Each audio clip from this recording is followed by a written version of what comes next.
KP Chaudhary जी को आज राष्ट्रीय लोकदल का राष्ट्रीय सचिव बनाए जाने पर हार्दिक बधाई दी गई और सभी लोग यहाँ पर मौजूद थे। सभी का ये मानना था कि केपी चौधरी जी ने जो ये कदम उठाया है समाज को आगे बढ़ाने का, क्योंकि वो सरकारी नौकरी में रहते हुए भी उन्होंने जो समाज के लिए कार्य किए गए वो बहुत ही सराहनीय रहे। और सभी का एक और मानना था कि राजनीति में आने के बाद ही केपी चौधरी जो है समाज का भला और अच्छे तरीके से कर पाएंगे और जो पीड़ा जो दर्द उनके मन में है उसको लेकर के वो हमेशा ही चिंतित रहे, अपने समाज को आगे बढ़ाने के लिए हर संभव प्रयास करते रहे हैं। राजनीति में आने का उनका मुख्य कारण यही था कि जिस प्रकार से हमारे समाज में आज उत्पीड़न बढ़ा है उसको कम कैसे किया जाए और कम करने के लिए राजनीति में होना अति आवश्यक है ताकि वो अपनी बात दमदारी के साथ कह सके, बता सके। सुनते हैं केपी चौधरी जी को। हमारे राष्ट्रीय लोकदल के राष्ट्रीय प्रवक्ता चौधरी हमारे मोहम्मद इस्लाम साहब, हमारे एससी मोर्चे के राष्ट्रीय अध्यक्ष मिस्टर प्रशांत कनौजिया जी, और आज के इस धन्यवाद सभा में जो भी हमारे मेरठ से, मुजफ्फरनगर से, शामली से, खतौली से, कैराना से, हमारे अलीगढ़ से, हापुड़ से, मुरादाबाद से, हमारे इंगलास से, आगरा से, मतलब किसी का रह जाए तो बुरा मत मानिएगा, जो भी साथी दो साथी बुलाए गए थे, ज़्यादा बड़ा कार्यक्रम नहीं था। और हमारे 6 राज्य जो जम्मू कश्मीर, हिमाचल प्रदेश, हरियाणा, राजस्थान और दिल्ली के जो हमारे साथी आज यहाँ पर उपस्थित हुए हैं, आप सभी का मैं राष्ट्रीय लोकदल के राष्ट्रीय सचिव की हैसियत से आपका आभार और धन्यवाद व्यक्त करता हूँ। मैं अपने राष्ट्रीय अध्यक्ष महोदय चौधरी जयंत सिंह जी का जो उन्होंने जिम्मेदारी राष्ट्रीय सचिव की मुझे दी है, मैं उस पर खरा उतरने की हर संभव कोशिश करूँगा। साथ साथ मैं ये भी निवेदन करता हूँ आप लोगों से, क्योंकि हमारी जो पार्टी है उसका जो मूल कार्य क्षेत्र है अभी तक राजस्थान, थोड़ा सा हमारा मध्य प्रदेश भी कह सकते हैं, लेकिन हम मूल रूप से उत्तर प्रदेश में हमारी पार्टी जो है वो बड़ी प्रमुखता के साथ में आने वाले विधानसभा चुनाव में भी लड़ेगी। लेकिन पहले 2022 के विधानसभा चुनाव को आप लोगों का समर्थन सहयोग से जीतना है, आपको सबको सहयोग देना है, आपको पहले उत्तर प्रदेश में काम करना है। जैसा कि मैं अभी राष्ट्रीय अध्यक्ष महोदय की इजाज़त लूँगा, एक तो कार्यालय हम लोग नोएडा में चाहते हैं कि उत्तर प्रदेश में एक कार्यालय हमारे दल का जल्दी सर से निवेदन करेंगे कि हम लोग बना दें और उसका उद्घाटन उनके हाथ से हो जाए। और साथ साथ अभी मैं चाहता हूं कि उनके आदेश से उत्तर प्रदेश के अंदर लखनऊ का जो हमारा रविंद्रालय है, आप सब लोगों को पूरे उत्तर प्रदेश के हर जिले से बुला करके कार्यकर्ता सम्मेलन, एससी का खाली एससी एसटी की बात मैं कर रहा हूँ, आप सबका एक सम्मेलन वहाँ किया जाए। तो सर की इजाज़त लेने के बाद में उसको हम कोशिश करेंगे कि बहुत जल्दी चुनाव की अधिसूचना से पहले ही हम उसको, और आप लोगों को मैं निवेदन करूंगा कि जिस तरीके से दूसरे पार्टियों ने पन्ना प्रमुख भी बनाए हुए हैं, हम सब लोग भी चाहेंगे कि अपने संगठन की को बॉटम तक लेके जाए। हालांकि सर ने बहुजन उदय अभियान के तहत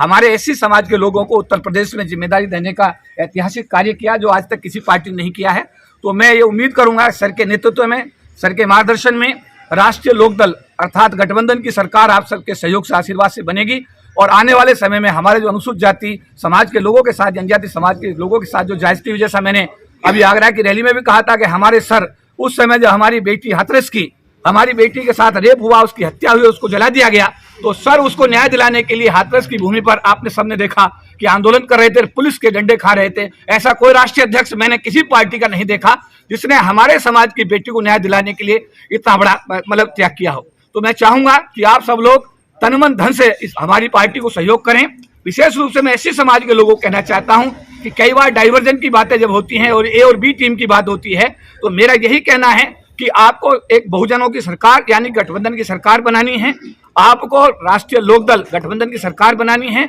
और आपको उत्तर प्रदेश में विशेष रूप से आने वाले 3 महीने में दिन रात काम करना है। एक बार पुनः मैं राष्ट्रीय अध्यक्ष महोदय का, जो उन्होंने मुझे जिम्मेदारी नवाजा है, मैं उनका बहुत बहुत धन्यवाद करता हूं और मेरी कोशिश होगी कि आने वाले समय में उनका आदेश लेकर के जितना भी पार्टी को हम मजबूत कर सकते हैं, पहले उत्तर प्रदेश में, उसके बाद पूरे देश के कोने कोने में पार्टी को मजबूत करने का काम करेंगे। सभी का आभार और धन्यवाद। हो गया एक्शन रोल रोल रेडी। अब वो मिलंदर जी का लग जाए, पकड़ लेना आईटी भाई थोड़ा। अरे सब लोग पीछे आ जाएं, सब लोग पीछे आ जाएं, पीछे आ जाएं, सब लोग, सबको बुला लो पीछे। मेरा हाथ तो बिजी है, थोड़ा सा चलो रेडी करो, ऊपर ही रख दो, पकड़ लो पीछे रखेंगे, 3 और रेडी 3 उसके ऊपर तो मेरे ख्याल से ऑफिस ही चलेगा ऊपर यार, एडजस्ट तो कर ही लेंगे। एक दो सवाल पकड़ लो। मेरा फोन वीडियो बना मनीष मनीष और क्या मनीष यार लगाओ चलो चलो स्टार्ट भाई थोड़ा अरे एक्शन पूछो किससे पूछिए सर। राष्ट्रीय लोकदल का आपको महासचिव बनाया गया है, क्या उत्तर प्रदेश में जो दलित एट्रोसिटी हो रही है तो उसको सर किस तरह से कंट्रोल करोगे सर? क्योंकि सरकार तो बिल्कुल उतर चुकी है जमीन पे एट्रोसिटी। उसी को कंट्रोल करने के लिए मैं आपको बताना चाहता हूं कि मुझे जीवन में 2-3 बार ऐसे मौके मिले। पहले मुझको जो हमारे सीताराम केसरी स्वर्गीय पार्टी के अध्यक्ष थे, उन्होंने मुझे कहा कि मैं आप कांग्रेस ज्वाइन कर लीजिएगा, हम आपको राष्ट्रीय स्तर पर जिम्मेदारी दे देते हैं। मैंने विनम्रता से उनको कहा कि नहीं, मैं अपने सरकारी अधिकारी कर्मचारियों के बीच में सामाजिक कार्य कर रहा हूँ, मैं उससे खुश हूँ।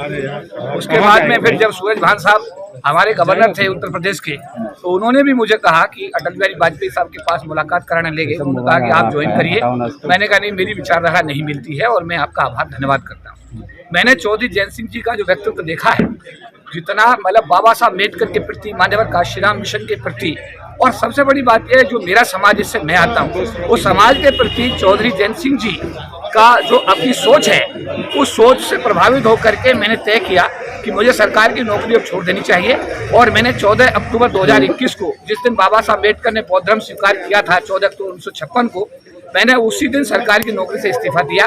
और 20 अक्टूबर 2021 को संत महर्षि वाल्मीकि के जन्मदिन के शुभ अवसर पर मैंने राष्ट्रीय लोकदल की सदस्यता ग्रहण की। और 27 तारीख को मेरा पहला संबोधन राष्ट्रीय लोकदल के कार्यकर्ता के रूप में आगरा की पवित्र धरती, जहां बाबा साहब अम्बेडकर की कार्यस्थली रही है, वहां पर हुआ। उसके बाद में मुझे पिछले 3 दिन पहले, 4 दिन पहले मुझको हमारे राष्ट्रीय अध्यक्ष ने राष्ट्रीय सचिव की जिम्मेदारी दी है। और मेरी यह कोशिश होगी कि राष्ट्रीय अध्यक्ष चौधरी जैन सिंह जी के मार्गदर्शन में, उनके नेतृत्व में, हमारे धार्मिक जो हमारे राजनीतिक गुरु हैं चौधरी मोहम्मद इस्लाम साहब, जिनका बहुत बड़ा योगदान मुझे इस पार्टी को ज्वाइन कराने में रहा है, उनका बहुत बड़ी भूमिका रही है। उनका, क्योंकि राजनीति में उससे बहुत सीनियर हैं, उनका बड़ा अनुभव है। वो बहुजन समाज पार्टी में और राष्ट्रीय लोकदल में काफी लंबे समय से, यानी 25 साल से 30 साल से ज्यादा का उनका अनुभव है। और हमारे साथी कनौजिया जी जो हमारे SC पोस्ट के हमारे प्रभारी बनाए गए हैं, और हमारे जो राष्ट्रीय पदाधिकारी या प्रांतीय पदाधिकारी पूरे प्रदेश में या पूरे देश में काम कर रहे हैं, सबको साथ लेकर हमारी फिलहाल कोशिश ये होगी कि 2022 का जो मार्च का हमारा ये नतीजा आएगा उत्तर प्रदेश की विधानसभा का, उसमें गठबंधन की सरकार बने और हम सब लोगों को सम्मान से, स्वाभिमान से जीने का उत्तर प्रदेश में अवसर प्राप्त हो।